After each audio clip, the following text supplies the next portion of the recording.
ازاي انضف الكرشة في 10 دقايق او في نص ساعة بالظبط لو عندك 10 كيلو من الكرشة او 10 كيلو من الممبار. النهاردة اقولك بطريقة سهلة جدا وبسيطة من غير اي مكونات ولا اي افتكاسات ولا اي تعب.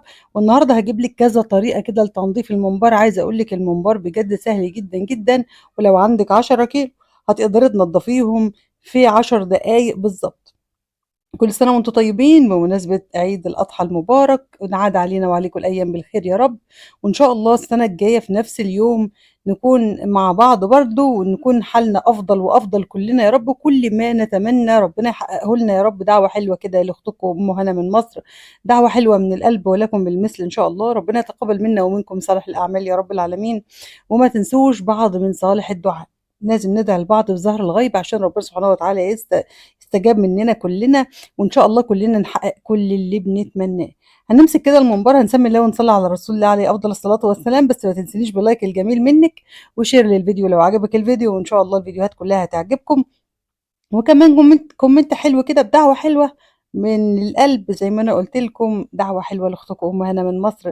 ربنا يسعد بناتها كده ويوفقهم يا رب ويصلح حالهم ويبارك في عمرهم ويجعلهم من السعداء يا رب اللهم امين. واياكم جميعا يا رب يستر بناتنا جميعا وبنات المسلمين يا رب اللهم امين. هنبدأ كده هنقلب الممبار زي ما انتم شايفين، وكلنا عارفين بنقلب الممبار ازاي زي ما انتم شفتوا قدامكم كده في الفيديو. كل حاجة موضحة معاكم، وكله بصوا سهلة جدا جدا وبسيطة جدا جدا.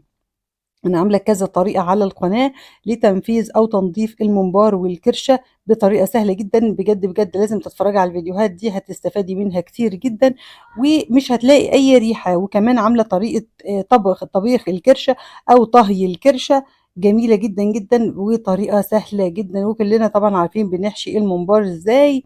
وهقولك على تركات برضو واحنا بننضف كده الممبار وانت بتسلقي الممبار عشان ما يفرقعش منك. واللي عارفه تكتب لي بسرعه في الكومنتات ايه السبب اللي الممبار بيخليه يفرقع او يفك كده في الشوربه وهو بيتسلق. اللي عارفه وشطوره تكتب لي في الكومنتات قبل ما اقول في اخر الفيديو. طبعًا بنقلب الممبار كده حسب يعني في طريقتين 3 بنقدر نعمل. طبعًا سمعت كتير على الترند بتاع إني أحط الممبار في الخلاط، ودي طريقة مش عايزة أقول لكم طريقة فاشلة جدًا. عايزة أقول لكم الممبار جلد خفيف جدًا جدًا، حتى لو كبيرة في السن برضه بتكون جلد. إزاي يعني؟ مع المسن بتاع الخلاط أو بتاع الشفشق بتاع القعدة يعني، هتخليه شوربة، هتخليه عصير. إحنا بنعصر فيه الحاجة. عمره طبعًا ما هيتبهدل ويتقطّع منِّك طبعًا حاجة صعبة جدًا، جدًا، لإنه حاجة خفيفة. فأنا حبّيت أحطّه لِك في الخلاط عشان أقول لِك اوعي تجرّبي الفكرة دي. اوعي يعني بُصّي صدّقيني اوعي، هتخسري حاجتِك كلّها وهترميها. طبعًا الدنيا غالية زي ما إحنا عارفين. هنجيب كده إزازة ونفتح الإزازة كده خُرم صغيّر، ما تغلطيش غلطتي. أنا عملتها حاجة كبيرة. عملت الفتحة كبيرة، وهتبدئي كده تسمي الله وتدخلي الممبار زي ما انت شايفة كده وتخرجيه من الناحية التانية.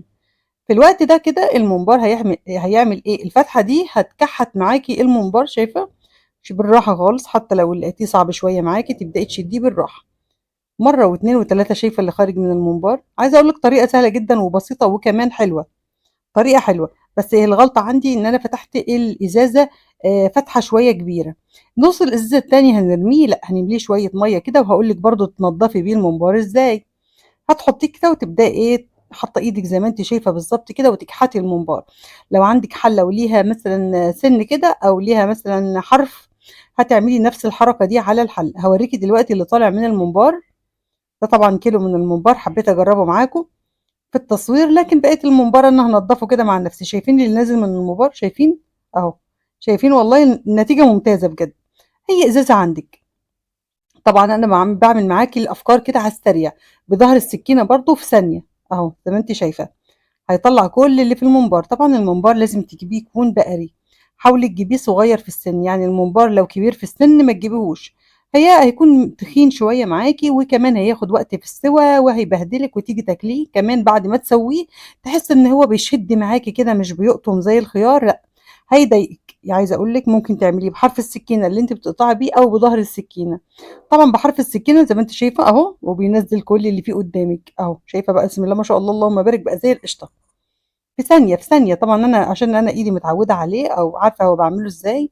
بالراحة جدًا. السكينة أهو حاطاها كده وبامشّي الممبار زي ما أنتِ شايفة. طبعًا كلّه قدّامِك والطريقة قدّامِك وفي قلب الحوض كده على السريع وما تخافيش خالص، لإن الحاجات دي بتروح كده مع المَيّة، حاجات بسيطة جدًا وبتشطفيه مرّة و2 و3. وعايزة أقول لِك هنحط دلوقتي كام حاجة كده بسيطة خالص من قلب مطبخنا، هتخلّي ريحة الممبار معاكِ زي الفل. ما تنسيش تصلّي على النبي في الكومنتات وتقولي لنا دعاء يوم عرفة، اللي عارف دعاء يوم عرفة يكتبه لي في الكومنتات، أنا طبعًا عارفاه الحمد لله، بس نذكّر بعض كده عشان اللي يقرا التعليقات بتاعتنا إن شاء الله كده يكسب حسنات ويحاول يتعلّم إن شاء الله مننا ونتعلّم من بعض. شايفين اللي خارج من المنبار عامل إزاي في قلب الحوض قدّامكم؟ كُلّه باين يعني مش محتاج حد يقول لكم أي حاجة. اللهم بارك الممبار بقى زي العسل، تشطفيه مرة و2 و3 بقى خلاص بقى زي الفل. أهم حاجة تجيبي طماطماية وليموناية حلوة محترمة كده ومعلقة من الدقيق، معلقة من الدقيق أو الطحين، والطماطماية تقطعيها قطع صغيرة وليمونتين وتنقعيهم تقريبًا 10 دقايق كده، بسم الله ما شاء الله تلاقي الممبار معاكِ بقى زي المسك. مسك كده، حاجة زي الفل، مش محتاج منِّك أي حاجة. 10 دقايق وتبدئي تشطفيه تاني شطفة كويسة وتحطيه في مصفى، وبعد كده على الأكياس تقطّعيه التقطيعة اللي أنتِ عاوزاها، وعلى الأكياس وعلى الفريزر أو على الحاشية. شايفة الممبار باقول لِك شايفة زي القشطة إزاي، اللهم بارك، زي الفل. حاجة كده والله يا جماعة لوز، ما شاء الله اللهم بارك، بألف هنا وكل سنة وأنتم طيبين.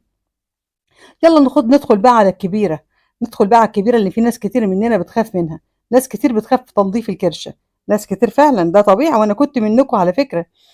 هاقول لِك النهارده بمكونات بسيطة خالص ومن غير أي كيماويات، وعد مني ليكِ والنهارده هاعمل معاكم كذا طريقة، طريقتين 2 لتنضيف الكرشة. النهارده هنعمل بالطريقة المعتادة اللي أنا باحبها وباعتمدها وباعملها على طول، ما باستغناش عنها أبدًا. والجنب التاني في ناس بتقول لي رُش عليه خميرة وناس تقول لي رُش عليه بيكنج باودر، وأنا عملت إيه، رشيت بيكنج باودر على حتة صغيرة لإني صراحة ما كنتش يعني عاملة حسابي كده إن أنا هاعمل الطريقة دي. هتجيبي مَيّة دافية جدًا، مَيّة دافية زي يعني دافية اللي هي مش مغلية ومش دافية أوي، يعني هي سخنة مايلة للسخونة شوية، شايفة؟ أهي ما غليتش يعني. هتجيبي المَيّة دي ونزوّد البيكنج باودر على القطعة التانية، وننزل بالحتّة الشقية بتاعتنا الباقية دي في المَيّة السخنة كده، وهاوريكِ دلوقتي حاجة كده بجد سحر. طبعًا حسبي الله ونعم الوكيل في الناس اللي بتنضّف الكرشة، تحط عليها المواد الكاوية البوتاص ومواد كاوية بجد والله حاجة كده توجع القلب. أنا هاوريكِ دلوقتي شوفي والله ما خدت منّي حاجة يا جماعة، بالمَيّة الدافية اللهم بارك شايفة؟ شايفة تطلع معاكِ عاملة إزاي؟ ورقة، ورقة والله العظيم أكنِّك بتشدّي ورقة من التانية. ويا جماعة اللي بيكتبوا لي في الكومنتات في الفيديوهات اللي فاتت إن أنتِ كده بتطلّعي نُص الكرشة وبتهدّريها، لا والله يا جماعة دي قشرة خفيفة خالص، ورقة، ورقة خالص، خالص أهي مش محتاجة بقى لا كحت ولا تنضيف ولا بهدلة شايفة؟ اللهم بارك بسم الله ما شاء الله اللهم بارك، شايفة الجمال؟ والله ما خدت منّي حاجة يا جماعة، عايزة أقول لكم في ثانية واللي طالع منها يعني طالع منها حاجة بسيطة، وعلى فكرة بالبيكنج باودر طلعت حلوة جدًا على فكرة برضه. هاوريكم دلوقتي طالعة معايا زي الشهد. دي طبعًا عايزة تتحط في المَيّة السخنة شوية فمش مشكلة، يعني الجنب اللي تلاقيه صعب معاكِ شوية شايفة اللهم بارك، شايفة الجمال؟ شايفة الحلاوة؟ والله العظيم تحفة. يا جماعة أنا مش باشيل نُص الكرشة ولا حاجة في التنضيف، الكرشة كده حاجة اللهم بارك هتطلع معاكِ كلّها لحم وجميلة وزي ما أنتِ شايفة كده بالضبط. حبيت في الجزء ده كده إن أنا أهدّي لكم السرعة بتاعة الفيديو، لكن والله اللهم بارك حاجة يعني أنا مسرّعة الفيديو شوية طبعًا لإن الحاجات دي بتاخد وقت شوية، مش كتير يعني هي 10 دقايق ربع ساعة كده على السريع أهو. دي طبعًا عشان زاد عليها المَيّة السخنة شوية فحتّة صغيّرة كده اللي لزقت بس مش مشكلة عادي برضه هنكمّل وهنشدّها وهنطلّعها بكل سهولة خالص، خالص. وهاورّيكِ دلوقتي بقية الكرشة بقت عاملة إزاي.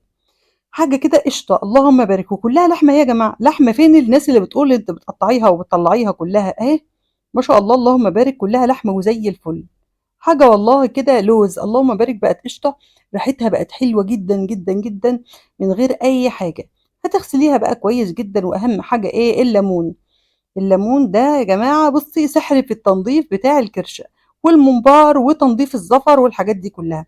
معلقة من الجنزبيل، معلقة من الدقيق أو الطحين، وكمان شوية من الملح، وشوية الحاجات دي كلّها تعصريها كده وترشيها عليه، اللهم بارك، شايفة؟ دي الباقي اللي إحنا عملناه بالمَيّة الدافية بس. حاجات بسيطة بُنية خالص كده مش مشكلة جدًا، هنعملها كده بالسكينة وهتنقعيها بقى في شوية طحين أو دقيق. دي اللي اتعملت بالبيكنج باودر شايفين اللهم بارك أهي، بقت زي العسل اللهم بارك تحفة. ليمون ودقيق وشوية من الملح، شوية من الزنجبيل، طماطماية مقطّعة، وعايزة أقول لِك الكرشة والممبار كده كل سنة وأنتِ بألف خير وصحة وسلامة وسعادة يا رب أنتِ وبيتِك وأهلِك وأصحابِك وأخواتِك وكل اللي أنتِ بتحبيهم وتعزّيهم، اعصري بقى الليمون بتاعِك الشقي الجميل ده، وكل سنة وأنتم طيبين، واوعي تكوني لسه ما اشتركتيش في القناة، يا ريت تشتركي في القناة وتفعّلي زر الجرس وتبعتي قناتي كده لاخواتِك وحبايبِك وأصحابِك وكل قرايبِك، وكل سنة